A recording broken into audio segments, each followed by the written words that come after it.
The third and final part of H.P. Lovecraft's story, The Call of Cthulhu, is entitled The Madness from the Sea, and it centers on the narrator learning the account of second mate Johansen. And we get introduced to this at the very end of the second part, where the narrator sees an article in the Sydney Bulletin that tells a story which involves Johansen and a figurine of which there is a picture, which turns out to be an idol of Cthulhu. So the narrator has had all of this other stuff going on and despairing to some degree of actually being able to find out more information. And then this falls into his lap. So the narrator is going to carry out inquiries, going to a number of different places. First, Dunedin and Sydney. Then he finds out that this person, this witness to Cthulhu himself, although we're not going to know that until a little bit later on, has gone back home to Oslo. So he travels to Oslo in Norway to try to find out what's going on, hopefully talk with the man, and instead he finds out that Johansen has died, and he finds this out from his widow. So we'll read a little bit of this. He had not long survived his return, said his wife, for the doings at sea in 1925 had broken him. He told her no more than he had told the public, but he left a long manuscript of technical matters, as he said, written in English, evidently in order to safeguard her from the peril of casual perusal. So he's got an account, which we're going to learn about soon, but he doesn't want his wife to read it. Then, during a walk through a narrow lane near the Gothenburg dock, a bundle of papers falling from an attic window had knocked him down. 2 Lascar sailors at once helped him to his feet, but before the ambulance could reach him, he was dead. Physicians found no adequate cause for the end and laid it to heart trouble and a weakened constitution. So the narrator thinks, this is pretty strange. I don't think that he just died of an accident. The wife doesn't know, and the narrator gets the wife to give him the manuscript. And then what follows is from that manuscript, which the narrator describes as a simple rambling thing, a naive sailor's effort at a post facto diary, strove to recall day by day that last awful voyage. I cannot attempt to translate it verbatim in all its cloudiness and redundance, but I will tell its gist enough to show why the sound of the water became so unendurable to me. So what is he actually telling us here? This is not the exact narrative, but a cleaned up version, you could say. One that's had the redundancies eliminated. So what happens? It's a pretty straightforward story, except for the parts of it that are unworldly. So the Emma, this ship that Johansen is on with a number of other people. He's the second mate, so he's somebody who's endowed with certain responsibilities. Gets attacked by this armed yacht, the Alert, and as is told in the Sydney Bulletin story, they fight, and all of the pirates on the Alert wind up being killed, and Johansen actually gives reasons for that. These people are swarthy cult fiends. He speaks of them with significant horror. There was some peculiarly abdominal quality about them which made their destruction seem almost a duty, right? And Johansen actually thinks these people are crazy when the court of inquiry is like, why did you kill them all? Well, of course you killed them all. So they take the armed yacht, and out of curiosity, because they were being told to turn back, they say, well, what were they protecting? Let's go find out. And they run into it. So they sight this big stone pillar rising out of the sea, and they say, let's go check it out. So they go ahead and do that. He says that they came upon a coastline of mingled mud, ooze, and weedy cyclopean masonry. And then the narrator is filling in the gaps here, which can be nothing less than the tangible substance of Earth's supreme terror, the nightmare corpse city of Relay. There lay Great Cthulhu and his hordes hidden in slimy green vaults. So they get to see at least a bit of the city. This isn't the entirety of the city. And the narrator ends up saying, I suppose only a single mountaintop, the hideous monolith crowned citadel where Great Cthulhu was buried, actually emerged from the waters. There was more beneath. So they get out and they are exploring, and what do they actually find? So we get descriptions of the city and its geometry, as well as its scale and size. So he says, awe at the unbelievable size of the greenish stone blocks, at the dizzying height of the great carven monolith, and the stupefying identity of the colossal statues and bas-reliefs with the queer image found in the shrine on the alert is poignantly visible in every line of the mate's frightened description.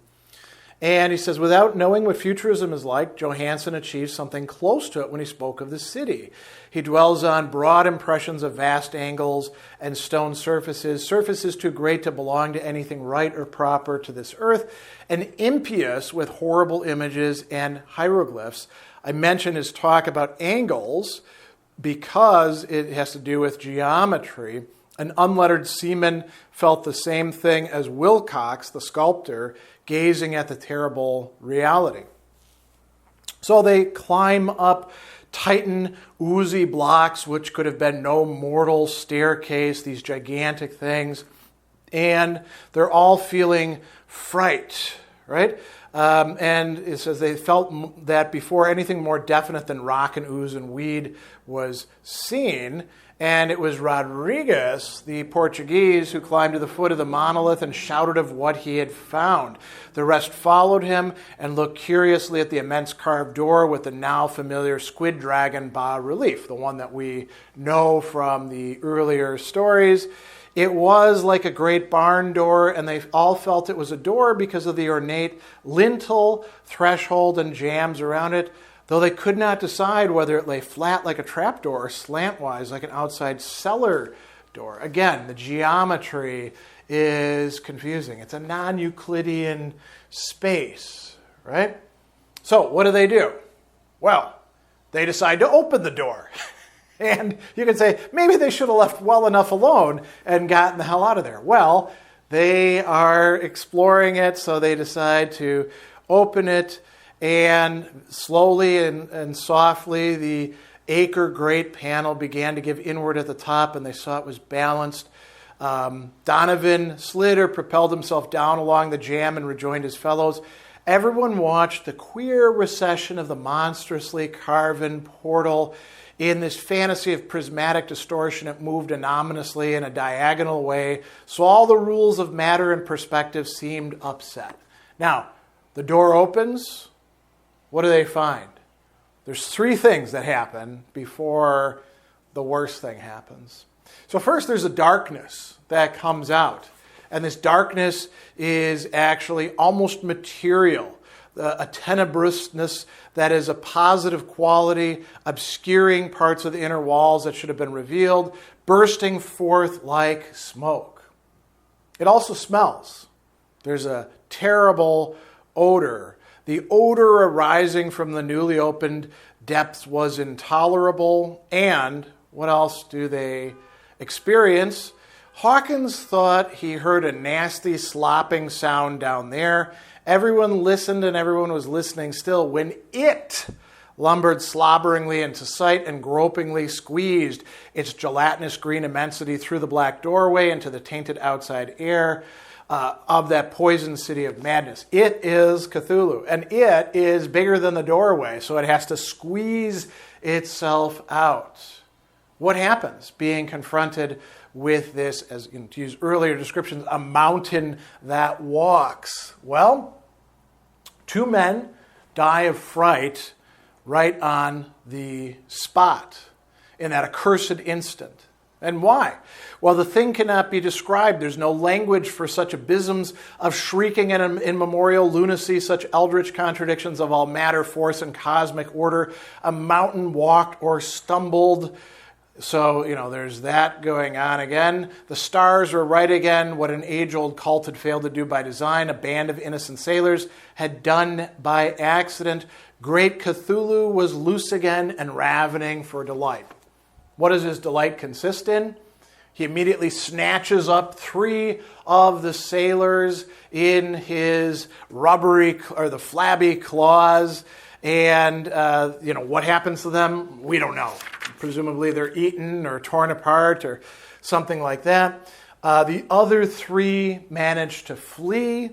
And one of them is, as Johansen says, swallowed up by an angle of masonry that shouldn't have been there, an angle which was acute but behaved as if it were obtuse. So only Bryden and Johansen reached the boat and pulled desperately for the alert as the mountainous monstrosity flopped down the slimy stones and hesitated, floundering at the edge of the water. Now their boat is a steamer, and steam has not been allowed to go down completely, so they get it fired up and get the alert underway. And what happens? Cthulhu, as he says, slid greasily into the water and began to pursue with vast wave-raising strokes of cosmic potency. Bryden looks back, goes insane. So now it's just Johansen who's left. Everybody else is dead or insane, swallowed up, perhaps. Who knows what happened to that guy? And what is he going to do? He's getting the boat out, moving, but Cthulhu is pursuing, and Cthulhu is gaining on him. So Johansen engages in a desperate gamble. He reverses the boat, and he rams Cthulhu. And we get this description. The brave Norwegian drove his vessel head-on against the pursuing jelly, which rose above the unclean froth like the stern of a demon galleon. The awful squid head with writhing feelers came up nearly to the bowsprit of the sturdy yacht, but Johansen drove on relentlessly. There was a bursting as of an exploding bladder, a slushy nastiness of a cloven sunfish, a stench as of 1,000 open graves, and a sound the chronicler would not put on paper. And then the alert drives further, but he notices the scattered plasticity of that nameless sky spawn was nebulously recombining in its hateful original form, while its distance widened every second as the alert gained impetus from its mounting steam.